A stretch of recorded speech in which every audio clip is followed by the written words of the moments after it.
우리가 계시록 18장, 그러니까 앞장의 주제를 계속 이어간다고 말씀드렸어요. 17장의 바벨론의 그 무너짐은 종교 체제가 무너지는 것이고, 그것의 연속성으로 그 도시가 이제 붕괴되는 모습을 볼 수 있는데, 특히 그 도시 전체가 아예 뭐 무너진다기보다는 상업적인 그 체제가 이제 무너지는 것이에요. 그렇게 보시면 됩니다.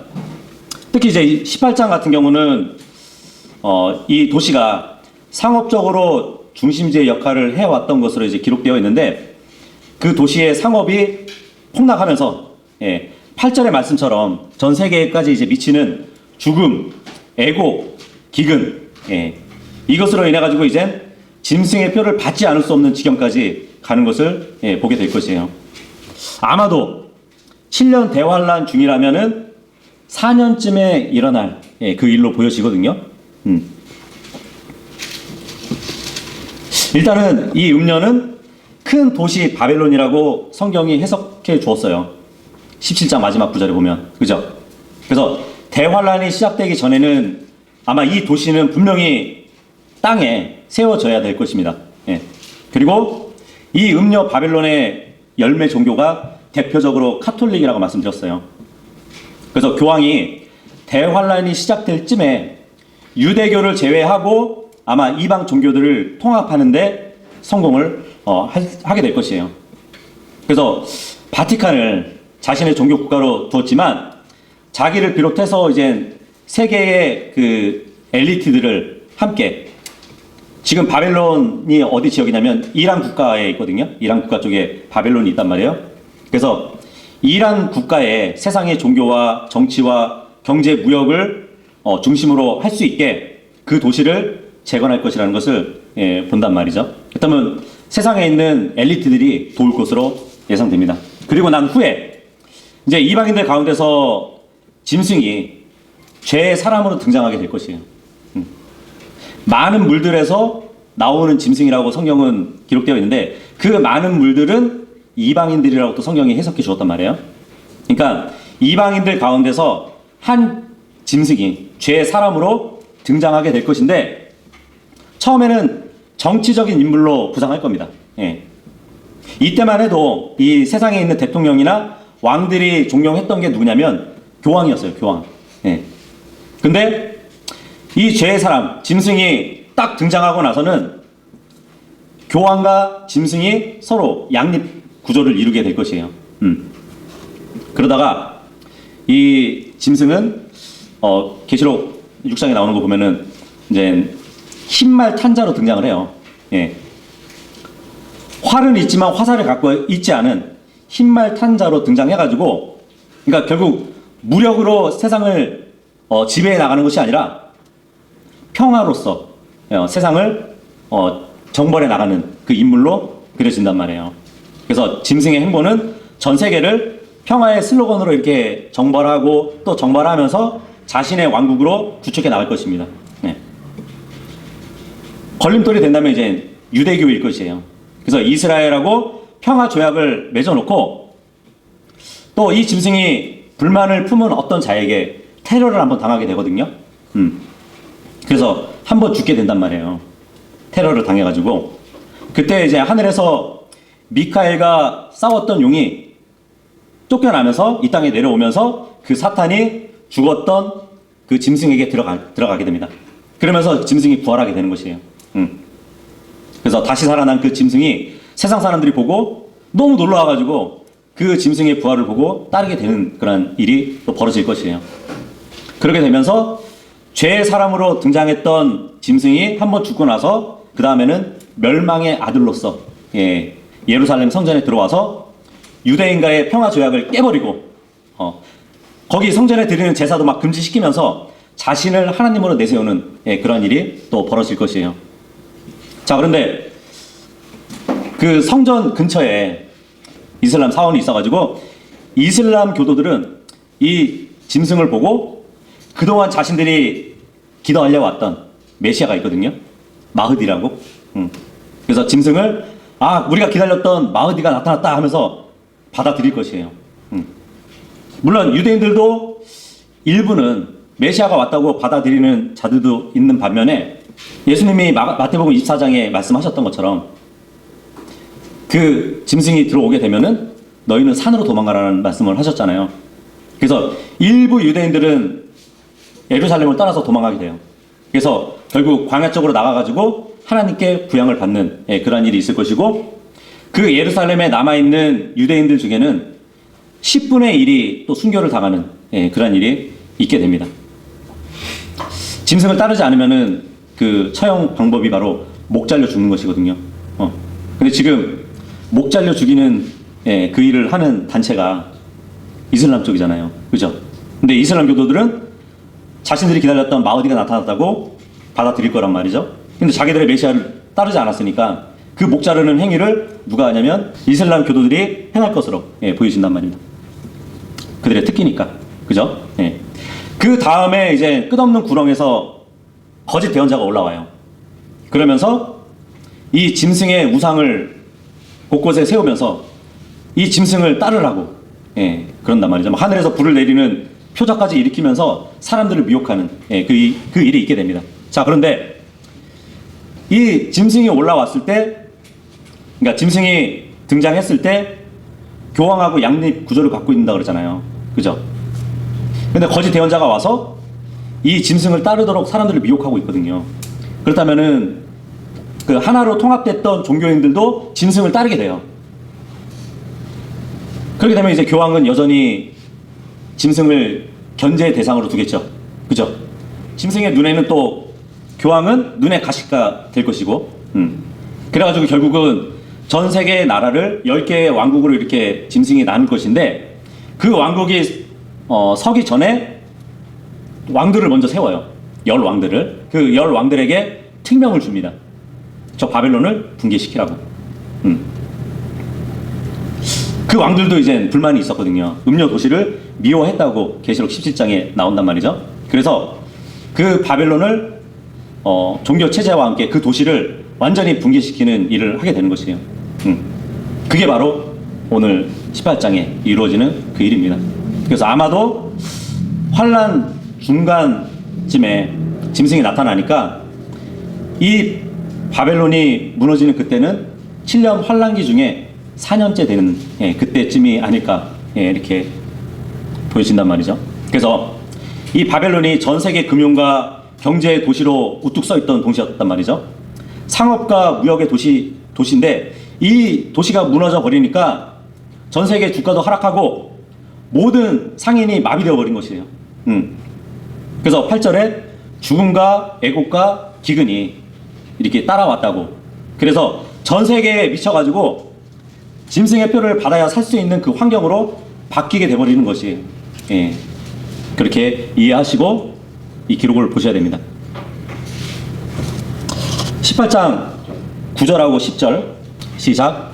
그리고 땅의 왕들 곧 그녀와 함께 음행하였고 매우 맛있게 먹으며 살았던 그들이 그녀가 태워지는 연기를 볼 때 그녀로 인하여 통곡하고 그녀를 위하여 애통해 하리라. 그녀의 심한 고통에 대한 두려움으로 인하여 멀리 떨어져서 말하기를 아 슬프도다 아 슬프도다 저 거대 도시 바벨론이여 저 막강한 도시여 이는 1시간 만에 너의 심판이 임하였기 때문이라 하니라. 바벨론이 무너지니까 이제 요한은 땅에 속한 자들의 슬픔을 보고 있습니다. 먼저 땅의 왕들이 슬퍼하고 탄식한대요. 여기에 왕들은 이 바벨론을 무너뜨렸던 10왕을 얘기하는 것이 아니에요. 왜냐하면은 하나님은 그 왕들을 들어가지고 바벨론을 멸망시키는데 도구로 사용은 했지만 17장에서 우리가 보았듯이 이 10왕들은 음녀 바벨론을 미워했던 자들이거든요. 그러니까 여기서 땅에 속한 이 왕들은 앞으로 10왕국을 받을 왕들을 얘기하지 않아요. 사실상 전 세계가 10구역으로 나눠지게 되면은 한 왕국이 여러 나라들이 연합된 왕국이 될 거란 말이에요. 그래서 10개로 나눠지게 될 것인데 이 10왕은 연합된 나라들의 왕들 중에서 대표 왕으로 보시면 돼요. 그렇게 보시면 됩니다. 그러니까 지금 슬퍼하는 이 왕들은 각자 나라들의 뭐 대통령이나 통치자들을 얘기하는 것이에요. 왕들이 슬퍼하고 있는데 이 왕들이 만약에 열 왕이라면은 자신들이 바빌론을 멸망시켜 놓고 슬퍼한다 그러면 좀 이상하게 되어버리잖아요. 내용이 그죠? 예. 그래서 어떤 분들은 이 열 왕국이 맞다고 막 하시는 분들이 있거든요. 음녀 종교를 미워한 것이지 이 큰 바빌론 도시에서 이익을 취했기 때문에 그 무너짐을 보고 슬퍼한 것이라고 그렇게 말씀하시는 분들도 있어요. 종교 체제를 미워한 것이지 그 왕국에서 자신들이 이익을 취했기 때문에 무너짐을 보고 슬퍼했다고. 하지만 다시 말씀드리지만 지금 슬퍼하는 왕들은 말 그대로 땅의 왕들. 그러니까 짐승이 세상 나라들을 열 왕국으로 구축하기 이전에 모든 나라들의 대통령이나 군주들을 얘기하는 것이에요. 그렇게 이해하시면 됩니다. 그러니까 하나의 연합체가 한 왕국들을 이룰 것이란 말이에요. 그 연합체의 통치자들을 얘기하는 것이에요. 이 음녀 종교의 근원지였던 큰 도시 바벨론은 열 왕에게 공격을 받을 것인데 10절에 보면 이 멸망이 얼마나 빠른지 보세요. 1시간 만에 너의 심판이 임하였대요. 그죠? 1시간 만에.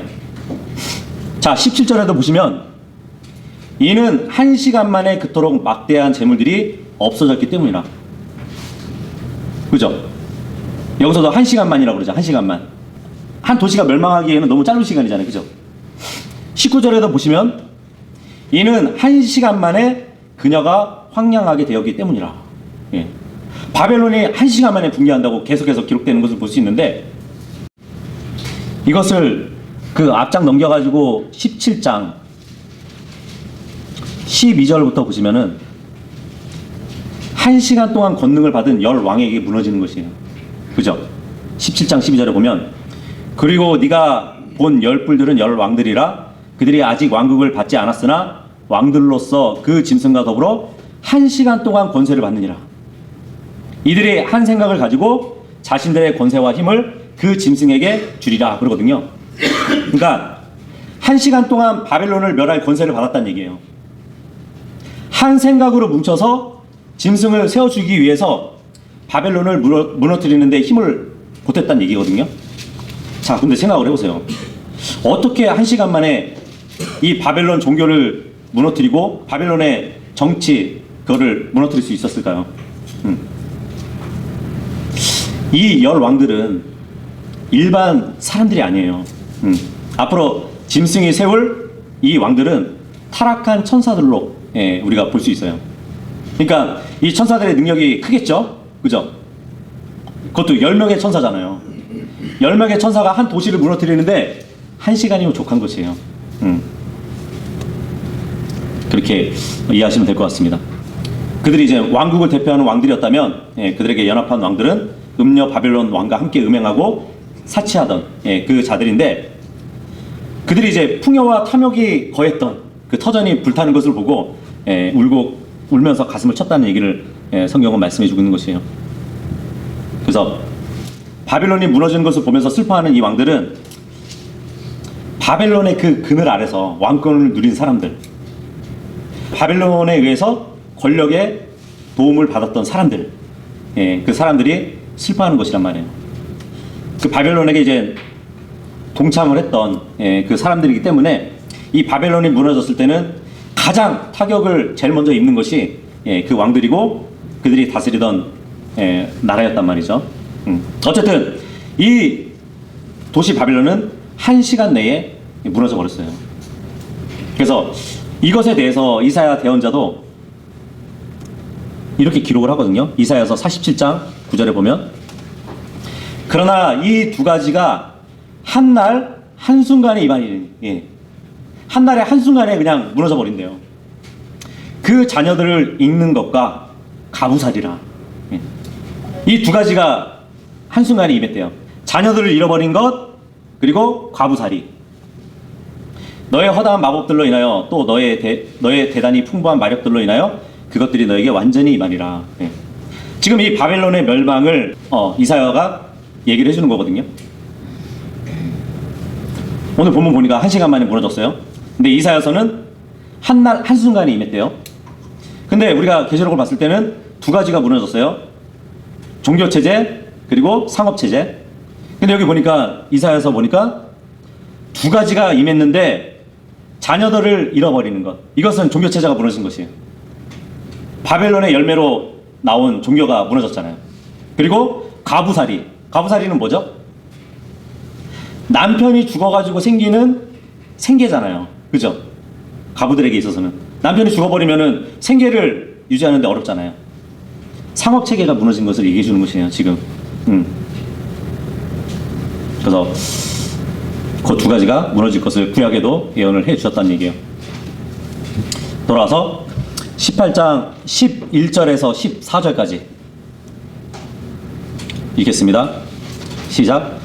그리고 땅의 상인들도 그녀에 대하여 울며 애곡하리라. 이는 아무도 그들의 상품을 더 이상 사지 않기 때문이라.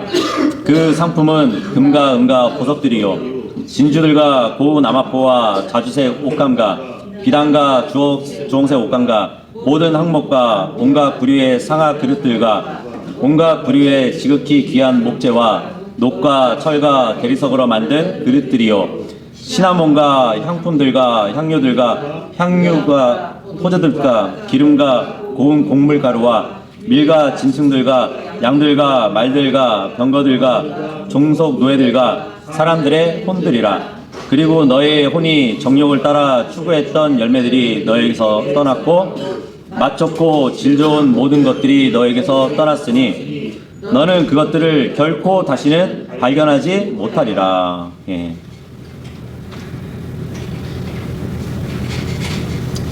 자, 이젠 왕들이 먼저 슬퍼했죠. 이제는 상인들이 애곡하고 있어요. 예. 이 상인들이란 다름 아니라 바벨론에서 사치스러운 생활을 유지해 주기 위해서 상품들을 공급한 사람들이라고 보시면 돼요. 예. 뭐 이들 역시도 이제 왕들과 더불어서 바벨론의 권력을 누렸던 사람들이라고 보시면 될 것 같아요.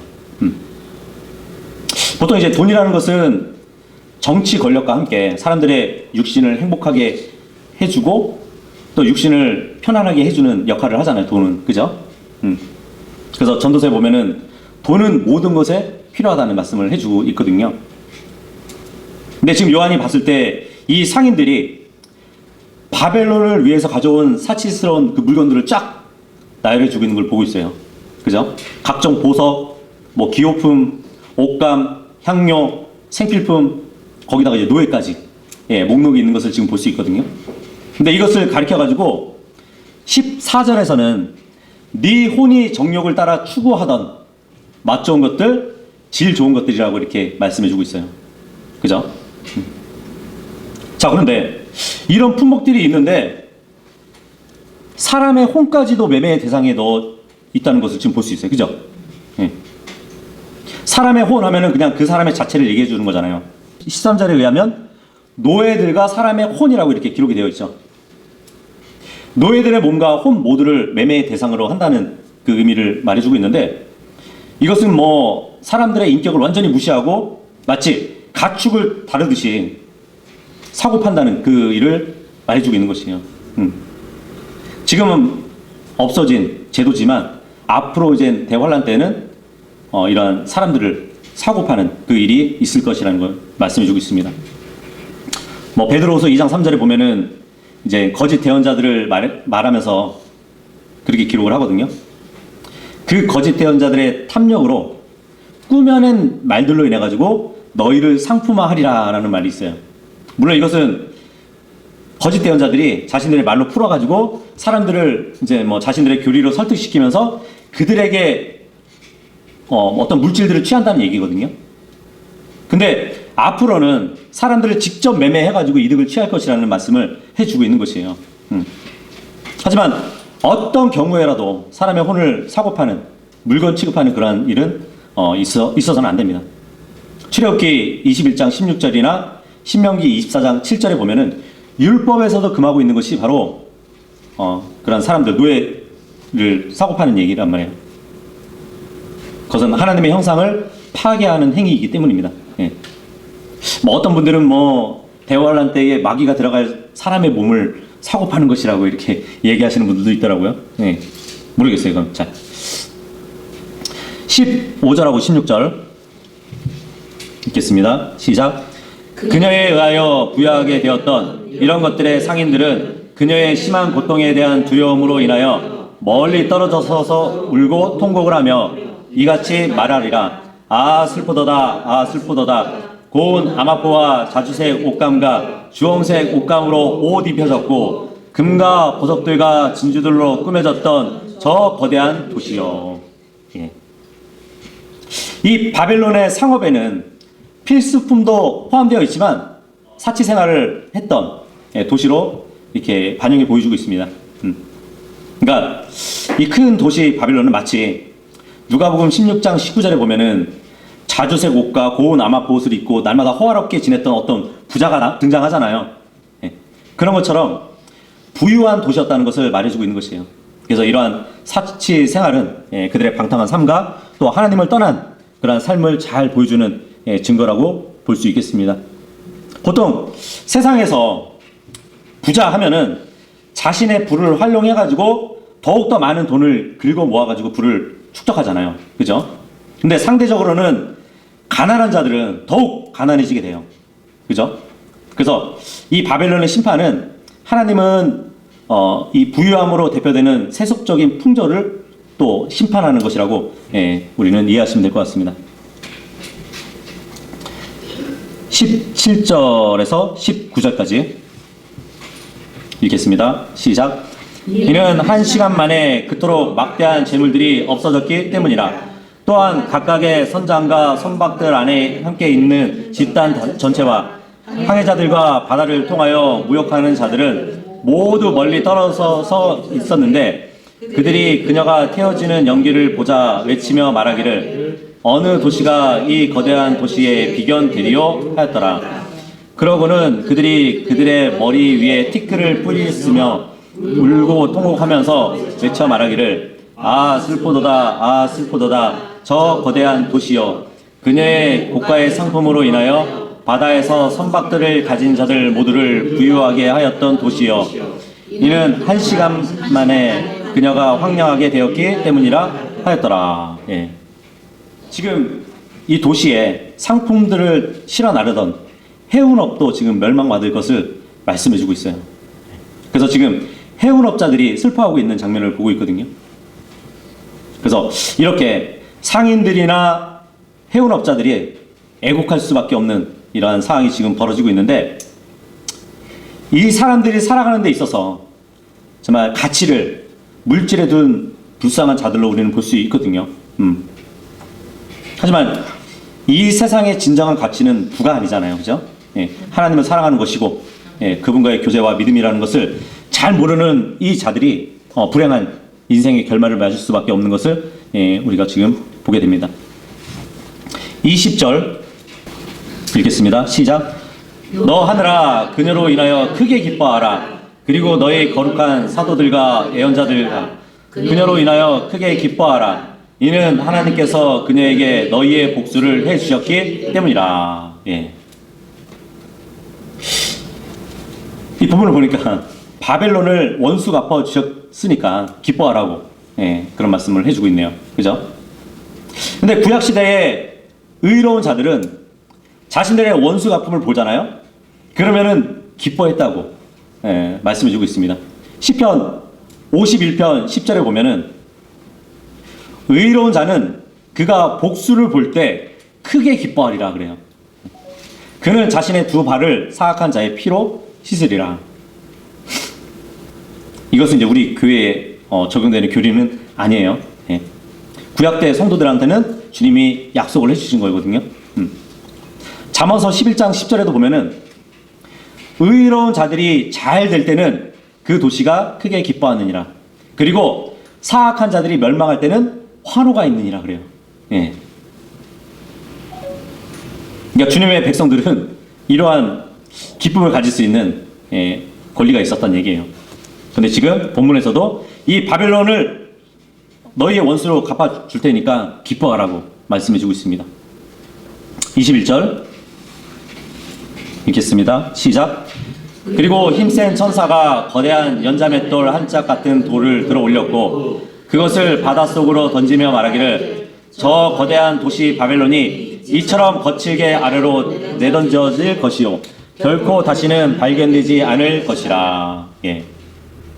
왕들과 상인들과 해운업자들이 막 슬프고 탄식하고 있는데, 그런 후에 힘센 천사가 지금 연잡에 또 큰 거를 들고 바다에 던지는 모습을 보여주고 있습니다. 그죠? 근데 바벨론이 이처럼 될 것이라는 말을 해주고 있어요. 그러면 이 바벨론이라는 도시는 결국 물에 가라앉을 도시라는 것을 말씀해주고 있는 것이거든요.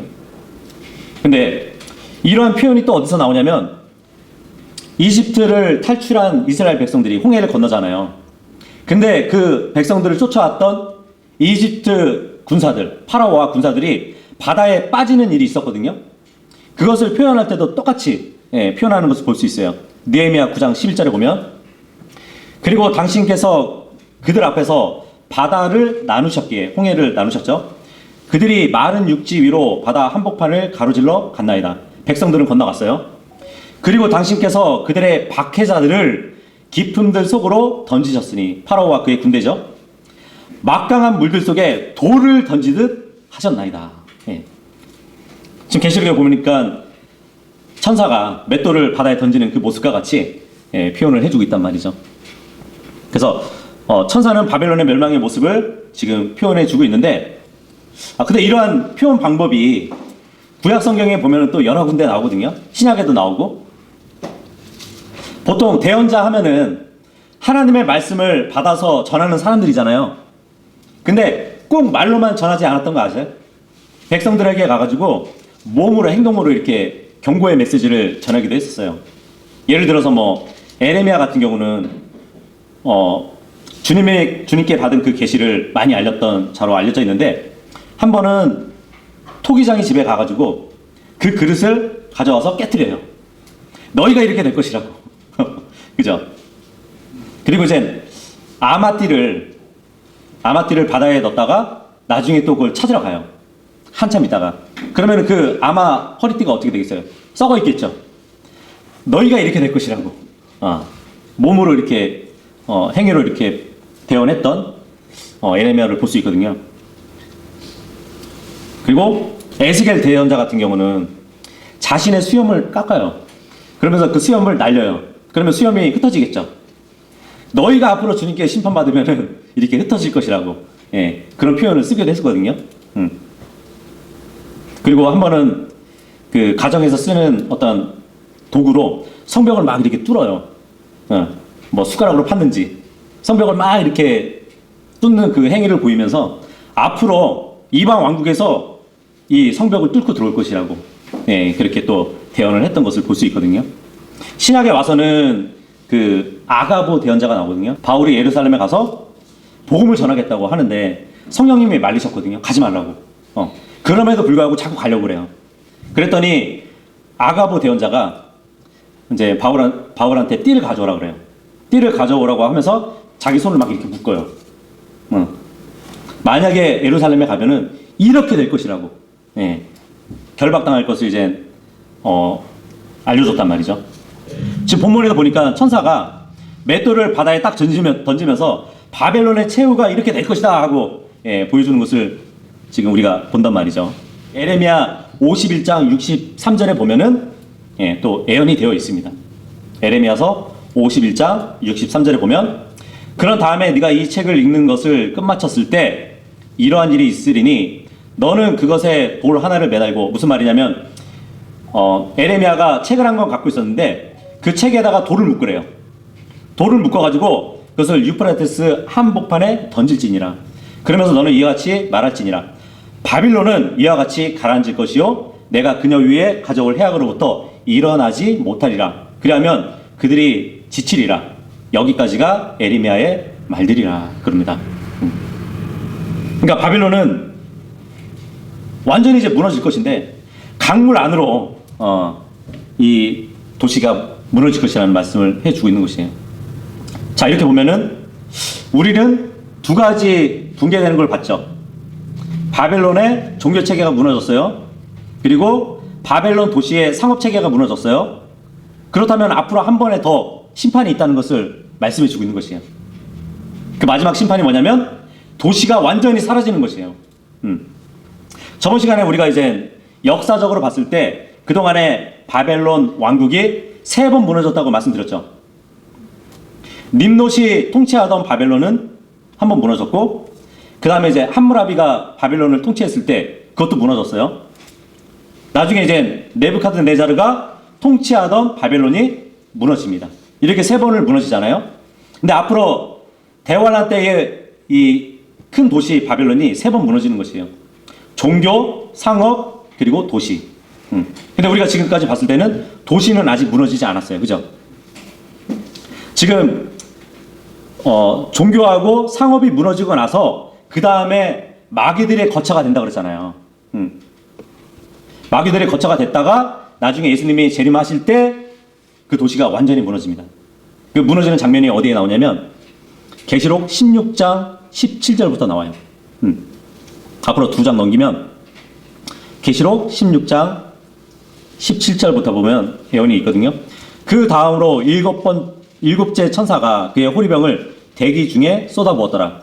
그러자 하늘의 성전에서 커다란 음성이 그 보좌로부터 나왔으니 말씀하시기를 다 이루어졌도다 하셨느니라. 그러자 음성들과 천둥들과 번개들이 있었더라. 그리고 커다란 지진이 하나 있었으니 사람들이 땅 위에 존재한 이래로 그토록 막강하고 그토록 커다란 그와 같은 지진이 없었더라. 그리고 그 거대한 도시 바빌론을 얘기하죠. 3 부분으로 나뉘었고, 얼마나 지진이 강력하면 그 도시가 3 부분으로 나눠진대요. 민족들의 도시들이 무너졌도다. 그리고 거대한 바벨론이 하나님 앞에서 기억되었으니 그녀에게 그분의 진노의 맹렬한 포도주 잔을 주기 위함이라. 예. 18장에서는 큰 도시 바벨론이 무너지고 나서도 다시 복구되어서 더러운 영, 마귀들의 거처가 될 것이라고 말씀을 하셨는데, 에레미야서 51장 63절의 예언의 말씀을 읽었듯이 에레미야가 책을 돌로 이렇게 묶어가지고 어디에 던진지 아세요? 유프라테스 강 한복판에 던질 것이라고 기록이 되어 있었잖아요. 마찬가지로 주님이 오시는 그날에 커다란 지진이 일어날 거란 말이에요. 모든 땅이 평평해질 것이란 말이죠. 근데 바벨론 도시가 3 부분으로 나눠져 가지고 맷돌이 물에 가라앉듯이 가라앉게 될 것인데, 바로 그 앞에 있는 유프라테스 강의 도시가 가라앉게 되는 것이에요. 그걸 말씀해 주고 있는 것이에요. 근데 우리가 저번에 살펴봤듯이 마지막 때에 주님과의 전쟁을 치룰 동방의 왕들이 유프라테스 강을 건널 때는 그 강이 말라 있다고 하지 않았나요? 그죠? 동방의 왕들이 건너올 때는 그 강이 말라 있었어요. 근데 그 왕의 군대가 아마겟돈에 딱 집결하잖아요. 그럼 예수님이 재림하시잖아요. 그때 동시에 하늘에서 내려오는 게 뭐냐면 이른 비와 늦은 비예요. 네. 2 증인이 후 3년 반 동안 비가 내리지 않도록 기도해가지고 하늘을 막아놨잖아요. 근데 예수님이 재림하실 때 그동안에 내리지 않았던 이른 비와 늦은 비가 한꺼번에 내리는 거예요. 순식간에 그 유프라테스 강이 차버릴 것이에요. 예. 그러면서 예수님이 내려오면서 동시에 바벨론 도시가 3 조각 나면서 그 유프라테스 강 안으로 수장되는 것이에요. 예. 그래서 이렇게 예언은 이렇게 문자적으로 정확히 이루어지는 것이에요. 예.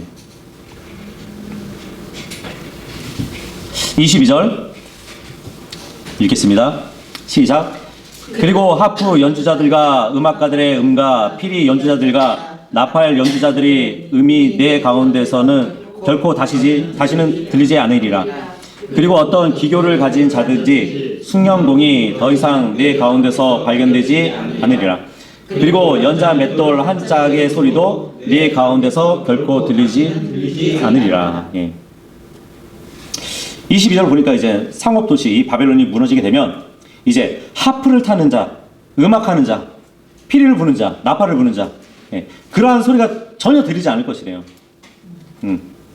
그러니까 이 도시의 활락이 그친다는 것을 얘기해 주는 것이에요. 예. 근데 이 말씀도 에스겔서 26장 13절에 보면은 예언되어 있어요. 그래요, 내가 너희 노래들의 소음을 그치게 하겠으니. 너의 노래들의 소음, 주님이 듣기에는 소음이었어요. 그것을 그치게 하신대요. 너희 하프들의 소리가 더 이상 들리지 아니하리라, 이 말씀을 해주신단 말이죠. 그래서 이 세상은 즐거운 멜로디가 되겠지만 주님이 들으시기에는 소음과 같다고 말씀해주고 있는 것이에요. 소음을 들으면 우리는 어떡하죠? 귀를 막죠. 그죠? 근데 주님은 소음이 들리면 던져버리시는 분이에요. 그리고 22절에 보면은 앞으로 어떤 세공업자도 보이지 않고 맷돌 소리도 들리지 않을 것이라고 합니다. 예, 이것은 뭐 일상생활조차도 제대로 할 수 없는 그 지경까지 만드신다는 말씀을 해주고 있는 것이에요. 예. 23절 읽겠습니다. 시작. 그리고 등 하나의 빛도 네 가운데서 결코 다시는 비치지 아니하리라. 그리고 신랑의 목소리와 신부의 목소리가 네 가운데서 결코 다시 들리지 아니하리라. 이는 너희 상인들이 땅의 위대한 사람들이었고 너희 마법들에 의하여 모든 민족들이 속았기 때문이라. 예. 23절에도 보면 등잔불 빛도 보이지 않을 거래요. 예. 신랑과 신부의 음성, 결혼도 없어진다고 합니다. 예. 이것은 뭐 철저한 멸망을 지금 선언하고 있는 것이거든요. 이 또한 에레미야서 25장 10절에 보면은 예언되어 있습니다. 더욱이 내가 그들에게 희락의 음성과 반가움의 음성과 신랑의 음성과 신부의 음성과 연자 맷돌 소리와 등잔불의 빛을 앗아가리라. 예. 완전히 무너져가지고 초토화 시켜서 어떻게 만든다는 말씀이에요. 그런데 지금 요 에레미야서 25장 10절 말씀 있잖아요. 이 예언의 말씀이 지금 이게 누구를 향한 말씀인지 아세요? 사실 이 말씀은 하나님의 말씀을 듣지 않았던 유다 백성에게 한 말씀이에요. 예. 바벨론에게 잡혀가게 하기 위해서 그렇게 만들 것이라고 하신 말씀을 지금 에레미야서 25장 10절에 말씀하신 거거든요. 근데 이 말씀이 계시록에 와서 보니까 바벨론에게 또 적용이 되는 것이에요. 앞으로 바벨론은 유다가 겪었던 그 재앙을 그들도 겪을 것이라는 말씀을 해주고 있는 것이란 말이죠. 예.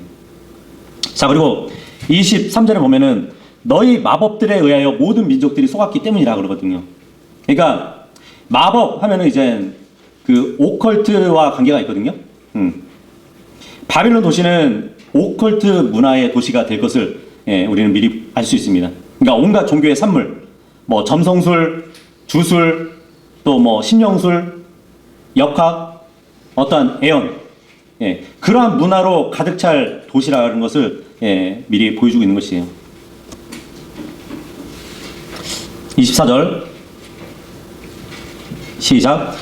그리고 그녀 안에서 예언자들의 피와 성도들의 피와 땅 위에 살해당한 모든 이들의 피가 발견되었도다. 예. 바벨론이 급속하고 확실하게 이제 멸망하게 된 이유도 하나님의 백성, 대언자들을 또 성도들을 땅 위에서 많이 죽였기 때문이에요. 특히 우리가 이제 중세 시대, 암흑 시대라고 불리는 이전에 그 카톨릭이 주름 잡았던 그 시대에 보면은 많은 그리스도인들이 또 죽었기도 했거든요. 예. 카톨릭의 일이지만 결국은 바벨론의 만행이었어요. 그것도 하나의 또 이유가 되는 것이죠. 그래서 주님은 그 자기 성도들을 복수해 주시는 분이세요. 그 신명기 32장 43절에도 보면 오 너희 민족들아 그분의 백성과 함께 크게 기뻐하라. 이는 그분의 종들의 피를 그분께서 복수하실 것이요 그분의 대적들에게 복수를 돌려주실 것이요 그분의 지역에 또 그분의 백성에게 자비로우실 것이기 때문이라 이 말씀을 하십니다. 이 세상의 번영 그리고 하나님을 대적하는 그 현장에 그리스도인들의 순교가 없었던 적은 한 번도 없었어요. 역사상 계속 순교가 있었습니다. 그리고 대환란 기간에는 반드시 또 환란 성도들에게 한 번 더 성취될 것인데 그들의 복수를 주님께서 해주신다는 말씀을 보여주고 있는 것이에요. 이렇게 해서 오늘 또 이렇게 18장을 다 살펴봤는데 땅의 왕들이 큰 도시 바벨론의 멸망을 슬퍼하고 또 상인들이 또 슬퍼하는 모습을 봤는데 왕들은 자신들의 권세가 이 큰 도시 바벨론으로부터 나왔기 때문에 슬퍼하는 것이고, 상인들도 이 큰 도시 바벨론으로부터 불을 축적했기 때문에 슬퍼하는 것이거든요.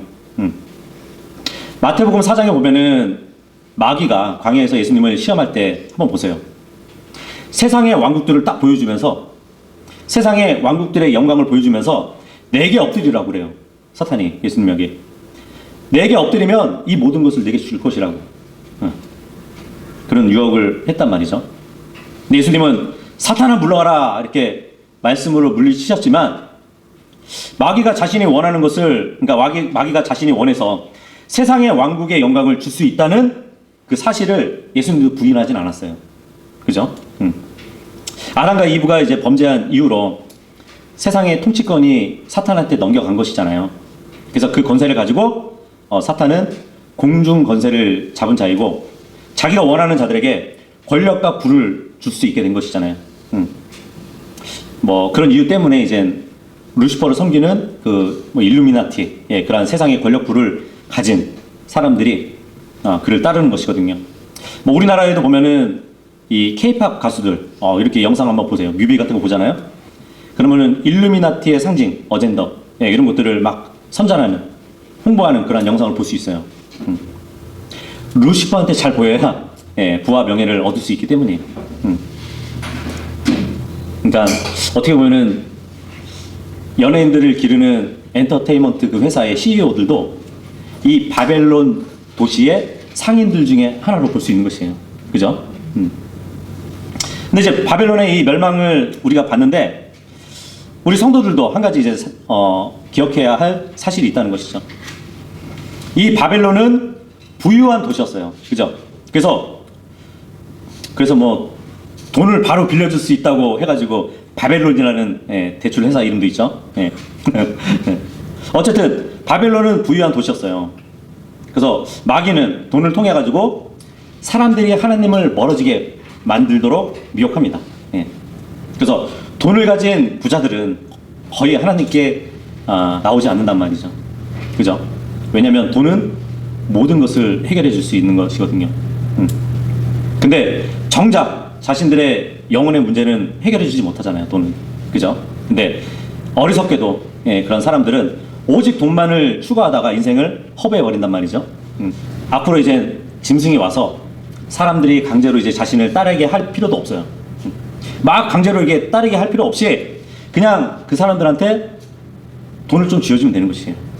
생활 수준만 조금 높여주면 강요하지 않아도 그 짐승 밑으로 기어 들어올 것이기 때문이에요. 그것이 이제 앞으로의 짐승의 표가 될 것이고요. 뭐 그렇다고 해서 저는 뭐 그리스도인들이 돈을 벌지 말아야 되거나 뭐 일할 필요가 없다는 그런 말씀을 하는 건 아닙니다. 우리는 우리의 필요를 위해서 일을 해야죠. 그죠? 하지만 내가 이 필요로 해서 돈을 버는 것이 과연 탐욕을 위해서 내가 하는 일인가? 그것은 각자가 자문해 봐야 되는 것이에요. 그래서 세상을 탐욕에 잠기게 했던 이 바벨론이 멸망해서 완전히 사라져 버릴 것처럼 우리의 마음에서도 이 탐욕이 완전히 사라져 버려야 되는 것이에요. 그래서 우리의 마음은 탐욕으로 가득 찬 이 세상의 영으로 채우지 말고 예수님의 사랑으로 채워야 될 것입니다. 그래서 우리는 그분의 왕국과 그분의 의를 구하기만 하면 물질적인 것은 그냥 옵션으로 주신다고 하셨어요, 주님이. 그죠? 그러니까 우리는 한순간이 아니라 영혼을 사모하면서 살아가는 모두가 될 수 있기를 바라겠습니다.